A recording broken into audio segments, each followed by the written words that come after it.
problem. It is the problem of the National Assembly who are supposed to pass those figures. And yet those figures, they interact with them for a very short while.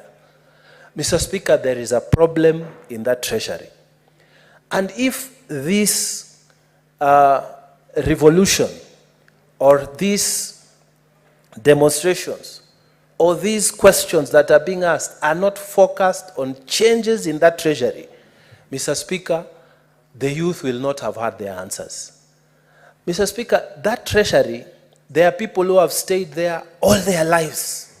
From the time they were employed, the promotions they got, they have never moved until they are now very senior people.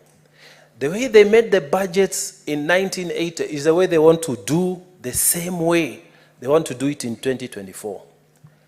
That they will still buy a lot of food for entertainment, flowers, while outside here, they would be, ignoring the issues that go to the core of the people.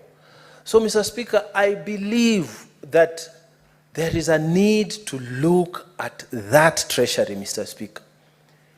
And if the President is going to listen to what the Senate is saying, one of the things he should pick is that we need to bring fresh thinking into that Treasury. We need to sack people in that Treasury, particularly the senior people in that Treasury. We need to bring people in their 30s, in their 40s, who have probably served in their private sector.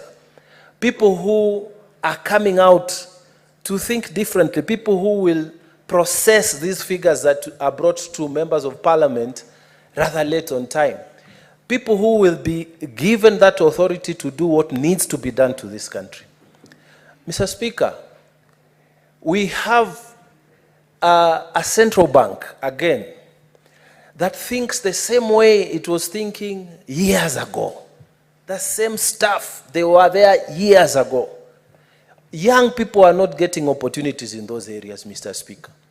Just like Treasury, young people are not there. If you go there, Mr. Speaker, the senior people, all of them are people who have climbed over the years.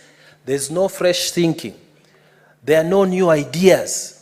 And I'm telling you, I can guarantee you, Mr. Speaker, that next year they will be buying new cars again. There will be a budget for flowers. There will be a budget for, somebody here was saying, fuel cards of hundreds of thousands. Mr. Speaker, as we look introspectively, I think we need to sweep the house called Treasury. We need to drain that swamp, Mr. Speaker. We need to bring new people into that Treasury, Mr. Speaker. In the finance department, we need new ideas. We need a fresh thinking about that Treasury, Mr. Speaker. When people refuse to change, then change must change them. What the young people have shown us is that they have capacity to ask questions and think outside the box. These are the people that we need in that Treasury, Mr. Speaker. People who will stand and tell us, you don't need 20 security people working with you. What are you afraid of? Mr. Speaker, we need to rationalize everything. And this can be done only by somebody who is from outside. Somebody who will look inside that Treasury with a clean eye, a fresh eye. A young person who would say, it doesn't make sense to do this and this. It didn't need people to go and riot, Mr. Speaker, for these points to be understood. We need fresh people to go inside there. And Mr. Speaker, I have no doubt, Mr. Speaker, that Professor Njuguna Ndung'u must go. The head of Treasury there must go. The head of finance, they must go. The director of budget, they must go. Because these are the people, Mr. Speaker, who interacted with these figures, ridiculous figures. 803 million for cars for 3 offices, Mr. Speaker, for a whole year. And then they bring them to members of parliament to crucify them here. Mr. Speaker, something needs to be done. And that Treasury also, Mr. Speaker, as we drain the swamp and the changes that need to be done, we also need to ask the national cohesion to look into that Treasury. Mr. Speaker, counties like Tana River County, continuously over the years, you will find a budget line of water, there's nothing. A budget line of tarmac roads, there's nothing. 5 years, 6 years. Why? Because we don't have any people in that treasury who are involved in the budget making process. Mr. Speaker, we need, as we drain this swamp, to have a clear indication where are these employees of Treasury coming from in terms of where their counties are from. Mr. Speaker, you will come to be shocked that if the National Cohesion Committee here is to give you the figures, many people will be coming from certain areas. And it is those certain areas that are given the bulk of the cake of this country, Mr. Speaker. So we have to answer to these questions that are being raised in Treasury, Mr. Speaker. Treasury is the biggest culprit in this whole thing. Treasury is the one that was going to ban this country because they are bringing wrong figures, putting wrong priorities, and telling us, go and borrow, go and borrow, go and borrow, and telling us there's no other way. And Mr. Speaker, most of the times, members of parliament, when they're interacting with this, they have faith in those people who are advising them. And the experts are the people who are in Treasury. But when you look, Mr. Speaker, the kind of advice, when you start studying those figures, Mr. Speaker, we have a very big problem in that Treasury. Treasury has been a big letdown. Treasury is the one that has been advising us, even for the division of labor, the division of revenue. They were denying the counties money. Mr. Speaker, Treasury has a problem. And before we resolve this problem, we will never solve the problems of this country. Mr. Speaker, all the senior officials in that Treasury, they are as guilty as everybody who doesn't wish this country well. So, Mr. Speaker, I pray one of the recommendations should be to sweep that Treasury clean. New people to come in, to look at our processes and to deal with these matters that has been raised by our young people. There are no new ideas. And I'm telling you, I can guarantee you, Mr. Speaker, that next year they will be buying new cars again. There will be a budget for flowers. There will be a budget for, somebody here was saying, fuel cards of hundreds of thousands. Mr. Speaker, as we look introspectively, I think we need to sweep the house called Treasury. We need to drain that swamp, Mr. Speaker. We need to bring new people into that Treasury, Mr. Speaker. In the finance department, we need new ideas. We need a fresh thinking about that Treasury, Mr. Speaker. When people refuse to change, then change must change them. What the young people have shown us is that they have capacity to ask questions and think outside the box. These are the people that we need in that Treasury, Mr. Speaker. People who will stand and tell us, you don't need 20 security people working with you. What are you afraid of? Mr. Speaker, we need to rationalize everything. And this can be done only by somebody who is from outside. Somebody who will look inside that Treasury with a clean eye, a fresh eye, a young person who would say it doesn't make sense to do this and this. It didn't need people to go and riot, Mr. Speaker, for these points to be understood. We need fresh people to go inside there. And Mr. Speaker, I have no doubt, Mr. Speaker, that Professor Njuguna Ndung'u must go. The head of Treasury there must go. The head of finance, they must go. The director of budget, they must go. Because these are the people, Mr. Speaker, who interacted with these figures, ridiculous figures. 803 million for cars for 3 offices, Mr. Speaker, for a whole year. And then they bring them to members of parliament to crucify them here. Mr. Speaker, something needs to be done. And that Treasury also, Mr. Speaker, as we drain the swamp and the changes that need to be done, we also need to ask the National Cohesion to look into that Treasury. Mr. Speaker, counties like Tana River County, continuously over the years, you will find a budget line of water, there's nothing. A budget line of tarmac roads, there's nothing. 5 years, 6 years. Why? Because we don't have any people in that treasury who are involved in the budget making process. Mr. Speaker, we need, as we drain this swamp, to have a clear indication where are these employees of Treasury coming from in terms of where their counties are from. Mr. Speaker, you will come to be shocked that if the National Cohesion Committee here is to give you the figures, many people will be coming from certain areas. And it is those certain areas that are given the bulk of the cake of this country, Mr. Speaker. So we have to answer to these questions that are being raised in Treasury, Mr. Speaker. Treasury is the biggest culprit in this whole thing. Treasury is the one that was going to ban this country because they are bringing wrong figures, putting wrong priorities, and telling us go and borrow, go and borrow, go and borrow, and telling us there's no other way. And Mr. Speaker, most of the times, members of parliament, when they're interacting with this, they have faith in those people who are advising them. And the experts are the people who are in Treasury. But when you look, Mr. Speaker, the kind of advice, when you start studying those figures, Mr. Speaker, we have a very big problem in that Treasury. Treasury has been a big letdown. Treasury is the one that has been advising us, even for the division of labor, the division of revenue.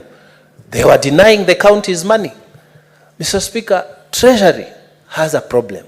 And before we resolve this problem, we will never solve the problems of this country. Mr. Speaker, all the senior officials in that Treasury, they are as guilty as everybody who doesn't wish this country well. So, Mr. Speaker, I pray one of the recommendations should be to sweep that Treasury clean. New people to come in, to look at our processes and to deal with these matters that has been raised by our young people with an open mind, Mr. Speaker. People to be told the truth that we can't make budgets like 1980s. You still come to make the same budget in 2020s, Mr. Speaker. Things have to change, and I think this liberation must be domiciled in that Treasury. All the questions that are being asked are to do with money. And Treasury, Mr. Speaker, is very guilty. They have kept quiet. They are not saying anything. Treasury is very guilty. They are the ones who know where our debts are. They are the ones who have held all those secrets. Treasury, Mr. Speaker, must be cleaned. Treasury must be cleaned, Mr. Speaker. And even if we do all these changes, we change ministers, we change whoever, we appoint committees, multi-sectoral, what if Treasury is not changed, Mr. Speaker? They will still come back with the same advice to the president next year, and this problem will not go away.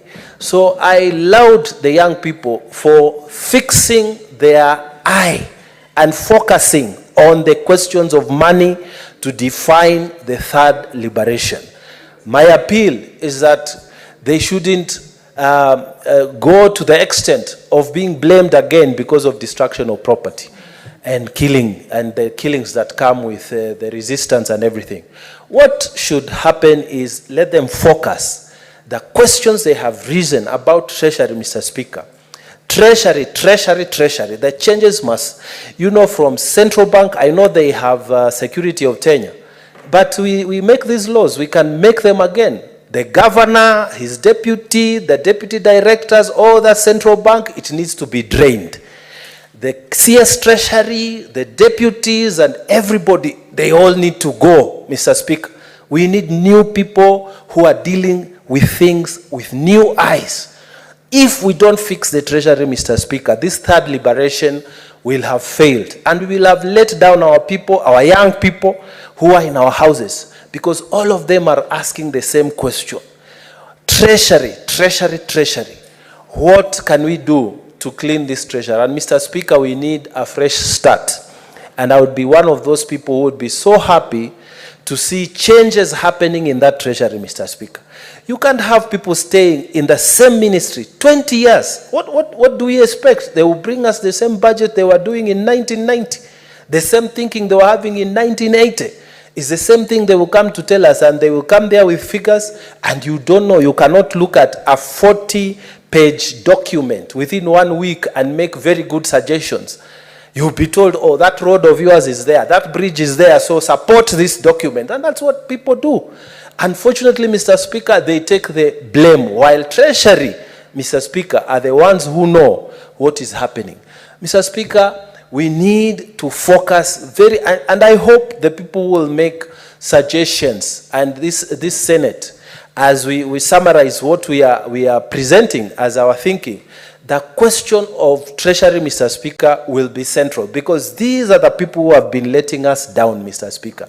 Treasury, we need to drain the swamp at the Treasury. This is the whole issue about the demonstrations, about the questions our young people are asking. Mr. Speaker, I support that motion. Thank you. Senator Professor Kamar. Thank you, Mr. Speaker, for the opportunity to add my voice to this motion, and to thank you and the leader of majority and leader of minority for allowing time for us to ventilate on what is going on in our country. Mr. Speaker, I was in South Africa with the Senator Mungatana, but we were not able to rest without watching you in this Senate. So we kept going back to the records in the evening to make sure that we are with you. And I want to thank senators, because I felt extremely proud to be a senator in this time because of the contributions from these members of the Senate. I really felt happy that at least we are holding the bull by the horns, as they call it, and this Senate has made all of us proud by the contributions that they have made.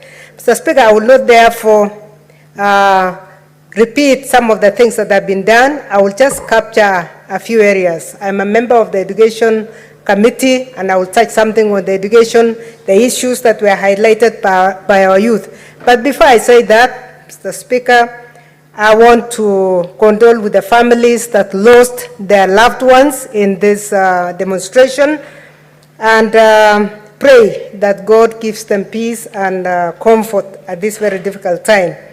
Our youth, Mr. Speaker, questioned our taxation vis-a-vis our application of the taxes that we have. And they actually made us think. As I listened to the senators, I said, it looks like it had to take the Gen Zs for us to actually think about how we apply our taxation. And I think this was really timely, and it is time that we actually discuss ourselves and question ourselves about even how we spend within Parliament itself. I will touch on the education sector, Mr. Speaker. And in touching with in the education sector, as raised by GNCs who have gone to school and have not been employed, the challenges of going through school are still real in this country. In the year 2003, Mr. Speaker, basic education in Kenya was supposed to be free. It was declared by Parliament that it was going to be free. But basic education in Kenya is from primary to secondary, up to the Form 4 level. But has it been free? We need to ask ourselves, has it been free? Because that was one sector that was supposed to have been taken care of by our taxation. And this would have made everybody happy if our tax was used to give everybody this human right called education up to the basic education level. Then people would have gone to look for training and would have moved on. But this has not been the case, and this is why our youth are saying our parents have struggled. They have paid right from primary school, secondary school, after university, and we have no jobs. It is time that we relooked at that, Mr. Speaker, because Kenya has endorsed a lot of agreements, both in the national and continental, as far as education is concerned. In fact, in the year 2008, free secondary education was pronounced by the then President Kibaki, and we are supposed to have free day secondary education. But today we know that there is a lot of payment that is being done. Are these legal, and can they be stopped so that actually we can have fairness as far as basic education is concerned? I dare say, Mr. Speaker, that fairness in basic education, since education is a right, would enable everybody to be able to move on with in their lives when they go for skill development. But as long as we have any fees being paid, we cannot call it a human right, because it means it is those who are able who will have their children moving in education. Mr. Speaker, I will never forget your speech when I joined, I was the Minister of Kibaki, and we came to Kilifi to give a new university, 2 universities in 2 days to the coastal area. And you talked about this kind of discrimination yourself, Mr. Speaker, and the other day you actually told the President, now Bwani is Kenya. And we were all proud and we were very happy. And this is what some regions in Kenya are still asking for. Are we equal? Are we being treated equally? Education is the equalizer, according to Mandela. And I think we should all remember to make sure that if there is anything our tax must do, it must provide education for everybody, so that every family, whether rich or poor, can actually have their children progress in an equal manner. Mr. Speaker, I listened to the House, and there is one proposal that came forth which I would like to support. The proposal from our colleague Senator from Kiambu, Senator Thangwa, that we need to make sure that free is free in education. The problem currently, Mr. Speaker, and we are all aware, is the fact that there is something called bursary. And we are trying to bring free education through bursary. Our youth are telling us that even that bursary is released in a very discriminative manner, that not everybody who is needy is given that money.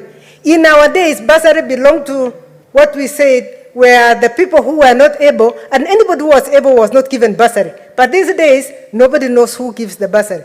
But more still, especially when it comes to this House, bursary has moved from being a national agenda to the counties. How did the governors decide that they are going to give bursaries? Mr. Speaker, in the Education Committee today, we went through the analysis from the Budget Office on what was budgeted for, on the budget and the expenditure of the year 2022-2023 in the education sector. Shockingly, we have governors who have spent 80% of whatever they have given to the education sector in bursaries. What are they looking for in these bursaries?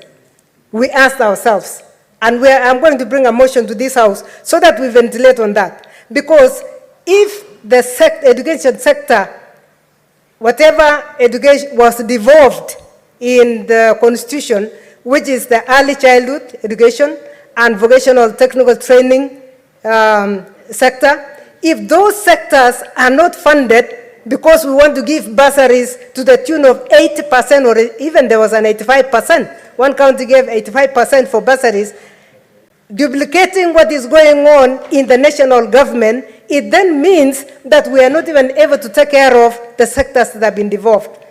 This House must interest itself in what was devolved. And what was devolved is early childhood and vocational training center. Mr. Speaker, when we were in Turkana, I remember the chairman of CBIC telling us that Turkana, the whole of Turkana was becoming, what zone was it? He actually said that it was, whatever had been promised in the documents that they had been done had never been done. Reason, governors are changing the agendas midstream. You request for money for education, and then you divert the same money from education to whatever other agendas there are. It is very important that we interest ourselves in what is devolved, Mr. Speaker. It is therefore very important that even when we talk of bursaries at the county level, we need to ask ourselves, do we have that money? Have we taken care of early childhood? Have we taken care of technical training, vocational training? If not, then let's focus on the things that are ours first. That be it for education, Mr. Speaker. The second area I wanted to touch on education is the one of higher education. 2 weeks before the problem that we had a meeting between the Committee of Education and the Minister and the various sectors, because we wanted to know, to understand this new formula that is being used. The formula itself is good, because there is a return of what we used to call boom those days. There is a return that is coming through help, but how is it going to be applied? Because what our youth are asking, the questions they are asking have to do with how to apply the money. Are we sure that everybody is going to get the same money, the same money? And this is what we want to do, to look at, even when it comes to higher education. Because again, when we say education is a right, it must be a right all the way through. The loans are there, the bursaries are there, which are coming through the different sectors. There's what we call the university funding, funds, which are being given to every student. We want to appeal to the Ministry of Education that they must be straight and clear, and they must take care of everybody so that the equality that education brings can actually be realized. The third one, which was raised, was about fair employment. Mr. Speaker, some of us were involved during the promulgation of the new constitution. Not even that, in the Bomas process. The main problem that we had in the Bomas process was the inequity between this country. That there was inequity in development, inequity in resources, and members of parliament at that time, because I was not a member of parliament, but I was in a committee that was discussing development. It came out that members of parliament were even fed up of moving from one ministry to the other. You go and beg for one hospital in one place, and then you go to another ministry to beg for one road, and then you go and beg at the Minister of Water for money to dig a borehole. All those things were supposed to be things of the past with a new constitution. Because it was very clear we are doing two things. We were devolving power and devolving resources. Have we devolved resources to the level that development is equitable in this country? When you hear our youth talk of unfair employment, it means there are people who feel others are more employed than others. And we need to start scrutinizing. We need to be very honest about this, and we need to be answerable when it comes to employment. And again, we need to actually know whether we are prepared, everybody, for these positions. Mr. Speaker, the issue of employment again touches on the unions that we have seen that have been rising up. I know our youth waited on the issue of employment of nurses and employment of doctors. But we need to ask ourselves, Mr. Speaker, these doctors are asking for implementation of agreements that had been negotiated. Our CSS must ask themselves the big question. When the negotiations took place, a CS was involved. There is no way another CS comes in to denounce what a previous CS did. And I say this with all due respect, Mr. Speaker, because I was also a CS. And I had to handle negotiations of higher education that had been done in 1997 when I was a lecturer in the university myself. But you arrive in the ministry and you find that there were agreements that were signed, and you cannot run away from them. So it is so ironical that we are discussing negotiation, and yet there were negotiated agreements that were even signed, whether it is in health or in education or in whichever way. Whatever had been signed has been signed.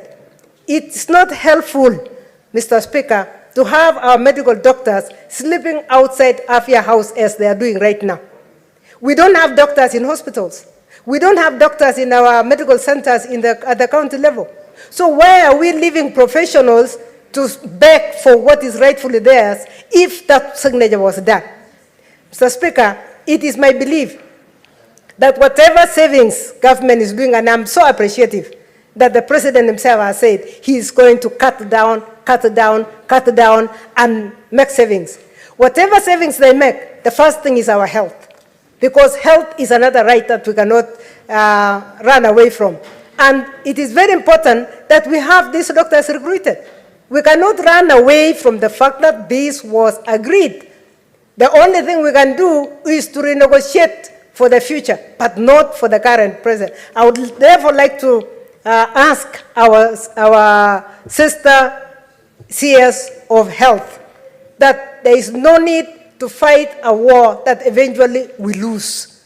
Because we have fought so many wars, our governors have been fighting with nurses, eventually they pay. It is very important to stick to the law and to stick to the fact that we have agreements that we must do.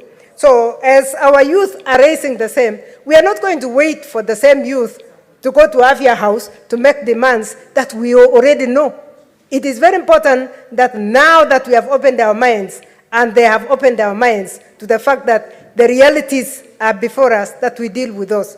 Mr. Speaker, I really would like to support. I don't want to take more time because a lot of things have been raised by our own colleagues. I would like to end by saying, Mr. Speaker, I support, and I'm very proud of this Senate. Thank you. Senator Omtata.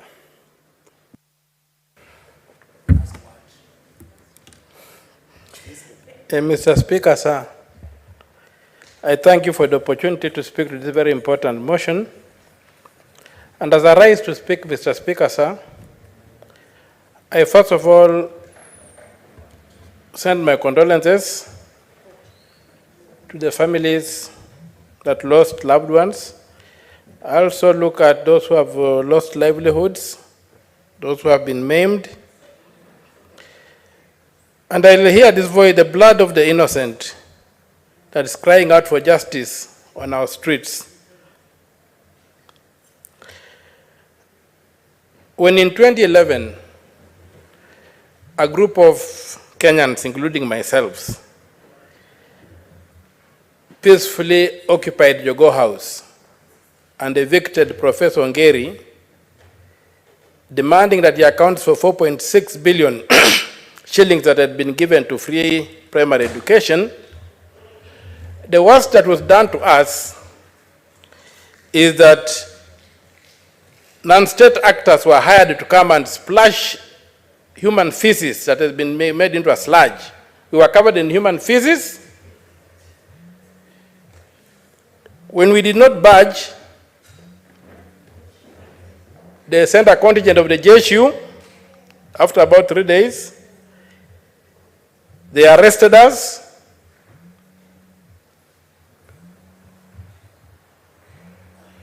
And we were taken to industrial area, and we are alive today.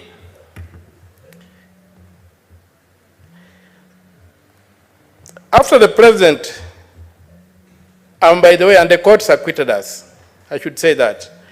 After the president addressed the nation on the 25th of June, claiming criminals had invaded parliament and staff, I took it upon myself to do a hospital crawl. I crawled across hospitals in Nairobi at midnight to try and identify who these criminals were that the president was referring to. At the matter, there were 2 people admitted with rubber bullet wounds, shot at point blank range. At Mbagathi, they had treated more than 40 people for gunshot wounds and discharged them. At the Nairobi hospital, there were 2 people who were admitted. At Kenyatta, I saw 3 bodies, dead people, dead kids, in fact, they were young people. 15 were in ICU with the gunshots to the head. 148 were in the wards with injuries to multiple parts of the body, including a young boy who was about 14, 15, gunshot through the shoulder. I looked at these people, none of them was a criminal. And yet the president had gone on national TV and claimed that criminals had come out, and that's why there was justification for the use of that force, and he said that at all costs, force would be used. So, I see the blood of these children, the mayhem, and the amount of violence that was used here, not justified at all. People cannot be killed under the Constitution of Kenya 2010 for exercising their rights. The right to life is a right that is protected in our Constitution. It begins at conception, ends at natural death.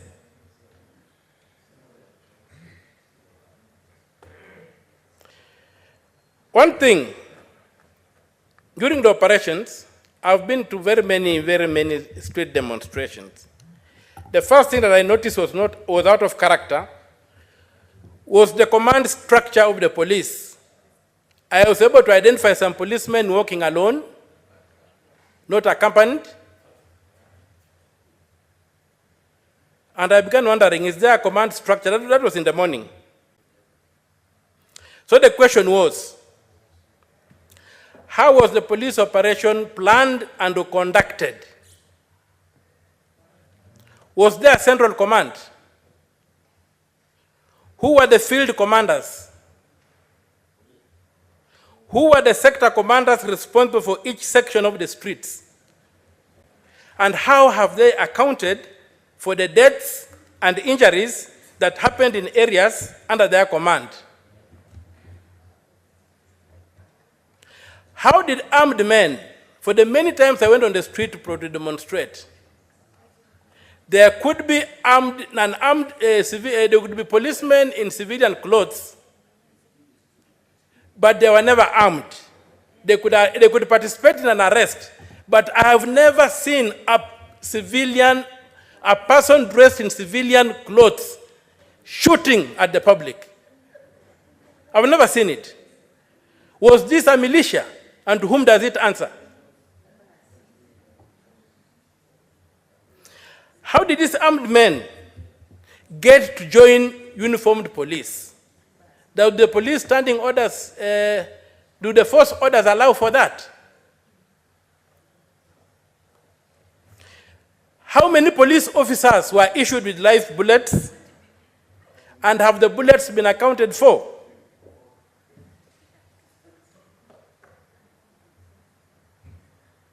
Why was there so much random shooting? How can you have so many people in hospital with gun wounds for a small demo that took place here?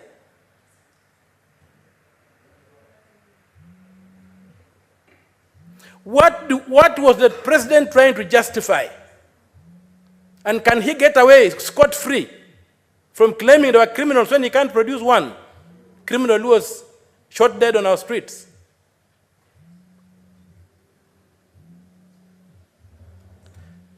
Why is the internal affairs unit of the police being dismantled since the president came into power? Why has Mr. Koome, to whom the unit answers, transferred almost all competent investigators out of the internal affairs unit? And for those who don't know, the internal affairs unit was set up and is properly equipped to investigate crime by the police. They receive reports from the public, they receive reports from fellow officers. IPOA has got no capacity to investigate policemen. IPOA are civilians. Most of them don't understand the operation orders of the police. There's a special unit that deals with this. Why is it that this unit has been dismantled? Starved of funds, competent officers transferred to outposts, and the unit left as a shell. Some of these officers, Mr. Speaker, sir, were trained at a very high expense by the public outside this country in various jurisdictions, but they are now doing clerical work in outstations since the appointment of IG Koome.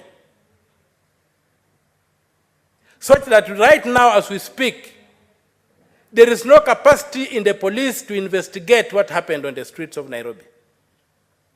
A capacity that had been built to ensure that if there were any issues, they would be investigated thoroughly by the police who understand how police are supposed to operate.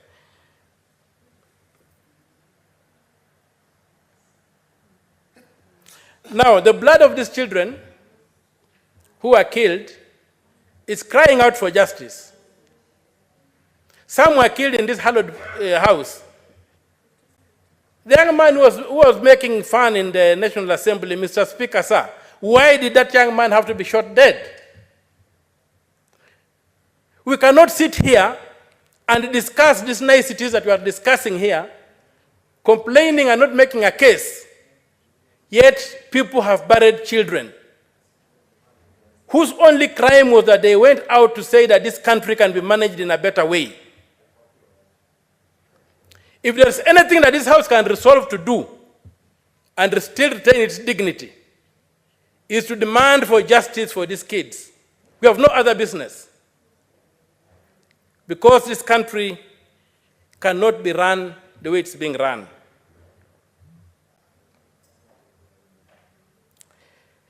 The mayhem that happened across Tomboya Street on the other side of the city, for some of us who walked there and saw, it's unbelievable. Forget what happened here. It was unbelievable. The number of people who were shot and killed on those sides is unbelievable. Why are we still having abductions? We are seeing stories in the media that some young men have been abducted after the event and have disappeared and bodies have been recovered. Why is life so cheap in this country? So all that we are speaking here, unless we demand justice for the kids who are killed, unless we demand justice for the blood which is crying out to be atoned, there's nothing we are doing here. We are just repeating, we are just going back to the same usual thing of lulling the country to sleep, pretending that something is being done when absolutely nothing is being done.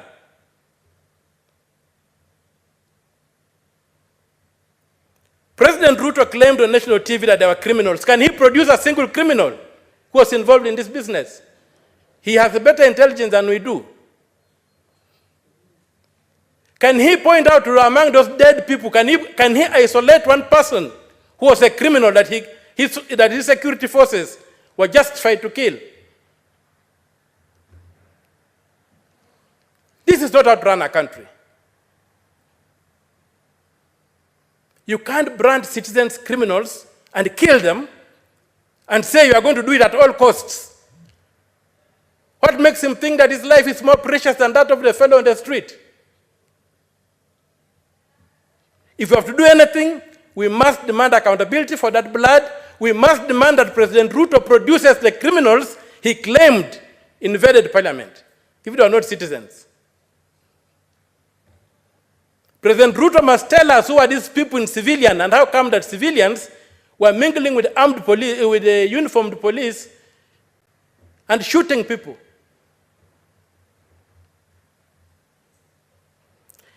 The time when people said words and they did not, and they got away with it, I think they are behind us.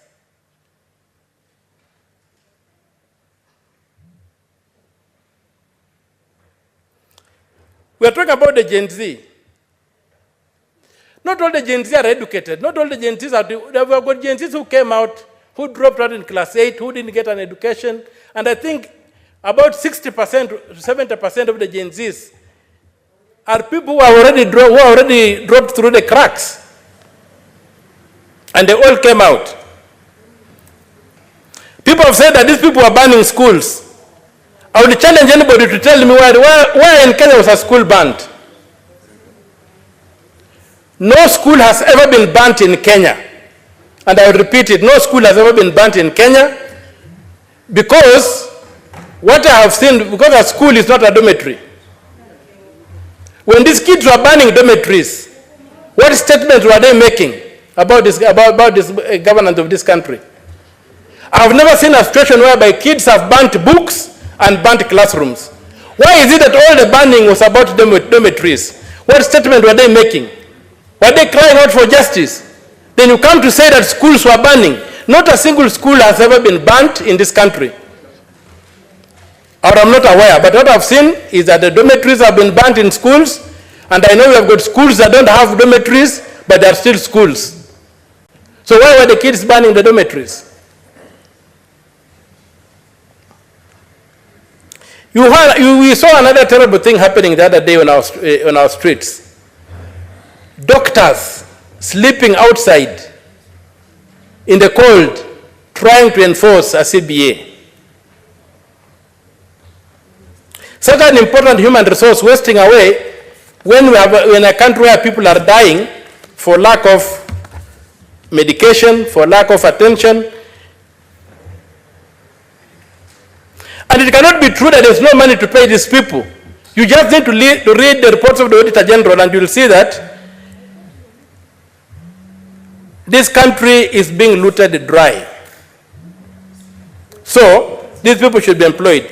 We are a Republic of Kenya, and the name Republic is an ideological statement about this country. We have to be governed as a republic.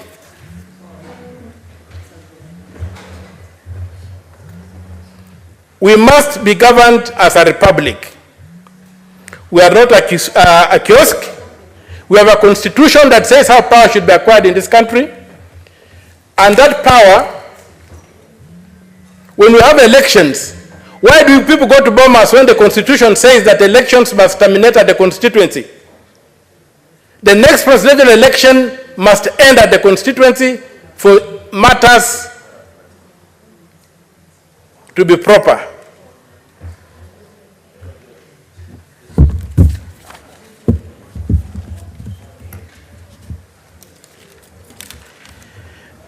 There's been a call of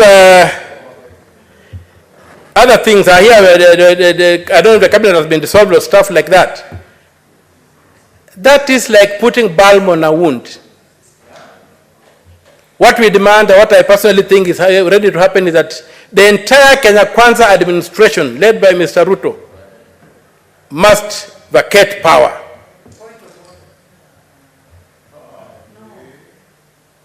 The call that Ruto must go is not an idle call. It's a call whose time has come. It's a call whose time has come. Mr. Ruto told us that criminals were on the streets. He has not produced a single criminal. You cannot be told lies every day. Senator Omtata. Yes, Mr. Speaker. Please have your seat. I made myself very clear on how we are going to conduct ourselves during debate on this motion. Inasmuch as we suspended points of order, I said let us be responsible in the way we debate and let us be factual. You cannot call the president Mr. Ruto. This is not a Kamkunji. This is the Senate of the Republic of Kenya. Proceed. Okay, I can call him Dr. Ruto.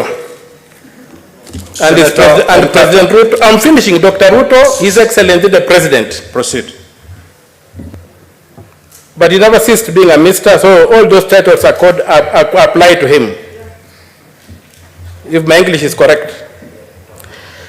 So I'm demanding that President Ruto vacates office as the only honorable thing to do. He's unable to balance a budget. It has collapsed. Everything around him is collapsing. So he cannot say that his juniors should bear the burden. The ball stops with him, and the call that President Ruto must go is a call that must be applied. And as they say, a fish begins rotting with the head. So, and among my people they say, a river does not flow higher than its source. And when you look at the sun, you must blink. Justice is crying out. Our children have died. Something that has never happened in this country. The president has called them criminals. And the president cannot continue sitting in power when the children have died. And he said you do anything at whatever cost. When the Constitution says you can't do anything at whatever cost. So my call is to associate my voice with those who are saying that the president vacates office. There's no room for all these things we are doing here, and we start off with a new slate. Mr. Speaker, sir, anything less than that will not avenge the blood that has been spilled on our streets. A street that is hallowed, a street that is recognized in the Constitution as an arena for engaging politically. As the arena whereby, when this institution fails, the people of Kenya invoke Article 1 and go to engage. When you desecrate such a venue, you don't do anything. There's not even a call that these things should be investigated.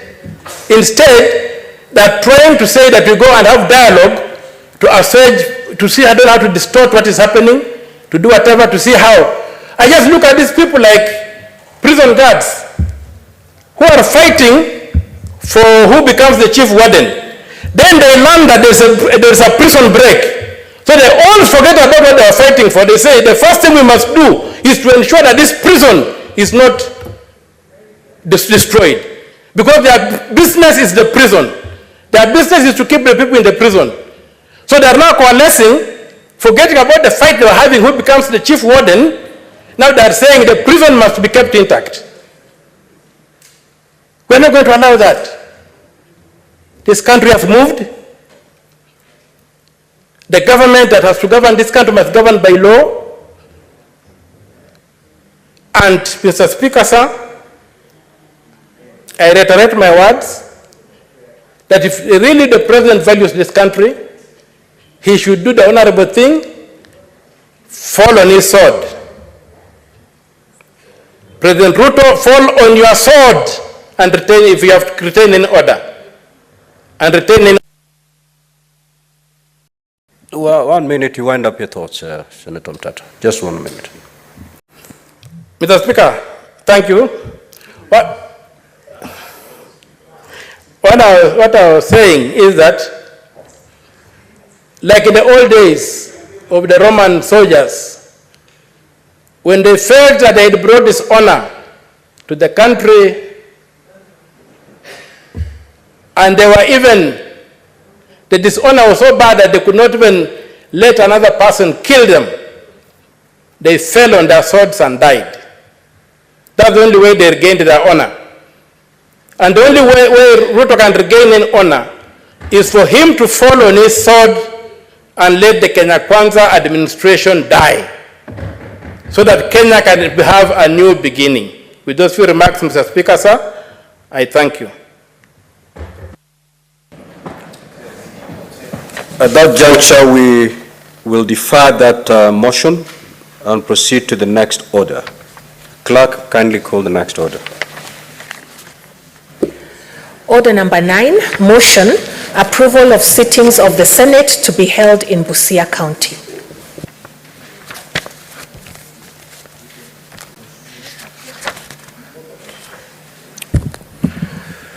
Senator Omtata, take your seat.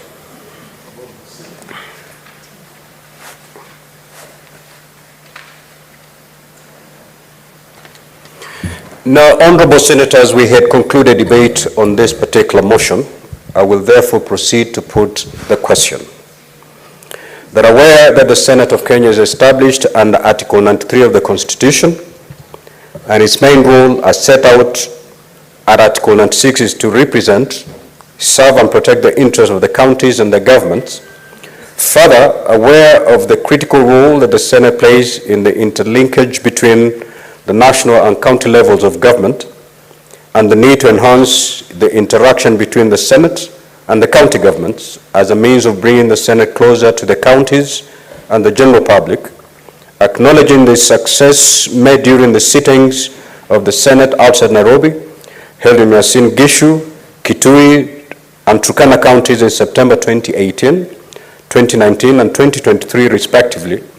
Further acknowledging the recommendation of the Senate Business Committee that a sitting of the Senate be held away from the traditional premises and Parliament buildings, Nairobi, during the term of the 13th Parliament, and the subsequent resolution of the Senate made on the 8th of March 2023 to hold plenary and committee sittings in counties for a one-week period within the month of September in every session of the 4th Senate, except during an election year, with the objective to, 1, promote the role and work of the Senate and enhance public awareness regarding the business of the Senate and Parliament in general. 2, highlight existing and new opportunities for engagement in the legislative process. 3, develop and strengthen partnerships at the county level of government. And 4, provide an opportunity to members and staff of county assemblies to learn and share best practices with senators and parliamentary officers. Now, therefore, pursuant to Article 126(1) of the Constitution, the Senate resolves to hold its plenary and committee sittings in Busia County from the 23rd to the 27th of September 2024. Will as many as of that opinion say aye? Aye. Will as many as of the contrary opinion say nay? The ayes have it. Next order. Order number 10, motion, report of the Select Committee on Delegated Legislation on its consideration of the Social Health Insurance General Regulations 2024 and the Social Health Insurance Tribunal Procedure Rules 2024 division. We'll defer this order. So we'll proceed to the next order. Order number 11, the Houses of Parliament Bicameral Relations Bill, National Assembly Bills number 44 of 2023, division. That particular order is also deferred. Next order. Order number 12, the Public Finance Management Amendment Bill, Senate Bills number 40 of 2023, division. That order is also deferred. Next order. Order number 13, the Constitution of Kenya Amendment number 2 Bill, Senate Bills number 52 of 2023, second reading. Now, I see two names of honorable senators. I want to be persuaded that they want to contribute to this motion. If not, then kindly log out so that we know exactly how we are transacting this order.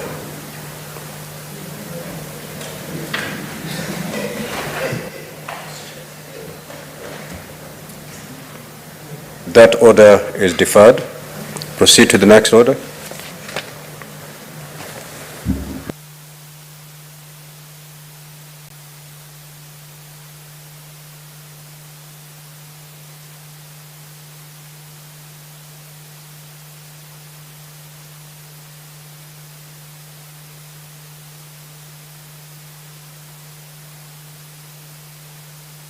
Next order, clerk. Order number 14, the Heritage and Museums Bill, Senate Bills number 8 of 2023, second reading. The Chairperson, Standing Committee on Labor and Social Welfare.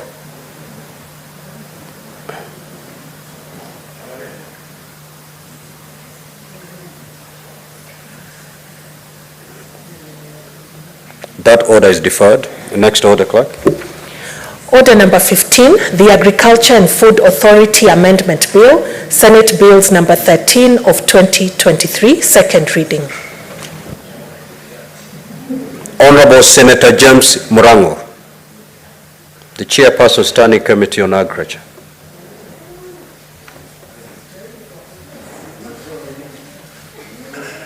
That order is deferred. Next order. Order number 16, the County Hall of Fame Bill, Senate Bills number 18 of 2023, second reading. The Honorable Senator Miraj Abdullahi Abdurrahman.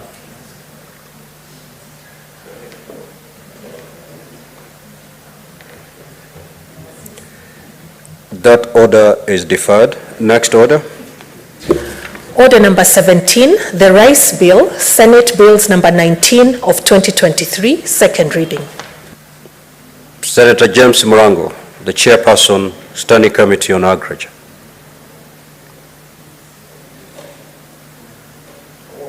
That order is deferred. Next order. Order number 18, the Law of Succession Amendment Bill, Senate Bills number 20 of 2023, second reading. The Honorable Senator Veronica Maina. That order is deferred. Next order, clerk. Order number 19, the Public Holidays Amendment Bill, Senate Bills number 31 of 2023, second reading.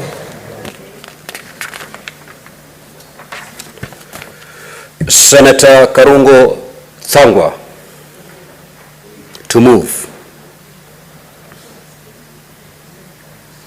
That order is deferred. Next order.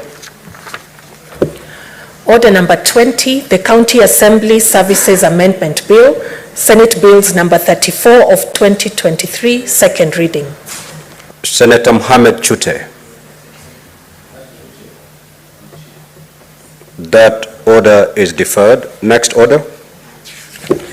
Order number 21, the County Public Finance Laws Amendment Bill, Senate Bills number 39 of 2023, second reading.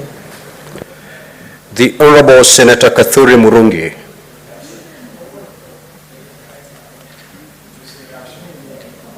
That order is deferred. Next order.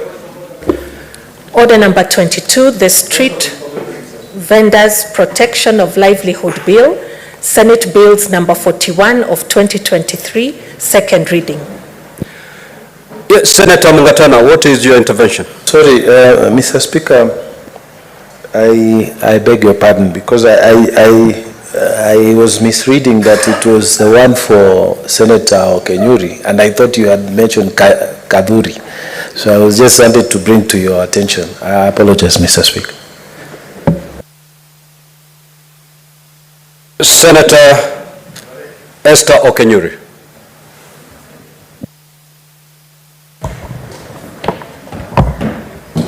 Thank you, Mr. Speaker, for this opportunity. I'm the sponsor of the Street Vendors Bill, that's widely known as the Protection of Livelihood Bill of the Senate, number 41 of 2023. Mr. Speaker, this bill was actually widely also given a lot of attention with the Senate Trade Committee, whereby I serve as the Vice Chair of that committee. Mr. Speaker, the Street Vendors Bill seeks to provide a framework. Senator Esther Okenyuri, you first need to move, and then you put your justification on the bill. Mr. Speaker, I beg to move the Street Vendors Bill be read for the second time. So allow me to proceed. Mr. Speaker, the Street Vendors Bill is actually an act of parliament that seeks to provide a framework on how street vending should actually happen in this country, and with a lot of preference to our county governments, because this is an issue that touches on counties also. Mr. Speaker, the bill also argues that small-scale Trade contributes significantly to this country's economy, and largely as the hustlers, as we called them during our campaign period, Mr. Speaker. So this is a bill that puts their interests at the front line, Mr. Speaker, because these are the people who largely contribute to our economy. In Nairobi, Mr. Speaker, if you walk this afternoon, you will one way or in another meet a street vendor. They are either selling small items as biro pens, others are selling food items, others are doing music, Mr. Speaker, and we also even have others who are doing stuff like shows of magic whereby people can watch and pay. Mr. Speaker, in other developed democracies, street vending is a huge thing, and there are actually designated places where they actually do their vending. Mr. Speaker, the last time, if you remember, when we went with you on a Powers and Privileges Committee visit to Turkey, I had an opportunity to visit some of the vending zones that had been set aside for street vendors, and I was impressed to see the levels of hygiene in those areas, and I compared that to my country back here, and I felt we surely need to have a very organized way and dignified way that our street vendors can make money for themselves and for our county government and national government, Mr. Speaker. Mr. Speaker, street vending has largely been looked at as a very small business. This is not a small business as people look at it. This is a huge sector, because when you look at it, those are the ones who are running this economy, Mr. Speaker. We do not have them having huge money that they are putting in this sector, but whatever little they are putting together is what is enabling this economy run. Mr. Speaker, I also want to mention that in the recent past, we've seen headlines of how street vendors have been handled badly in this country. And I want to mention the county government of Nairobi. We saw some time back a disabled lady, I think in Embakasi, who was selling eggs, and the eggs were actually thrown away, and the lady also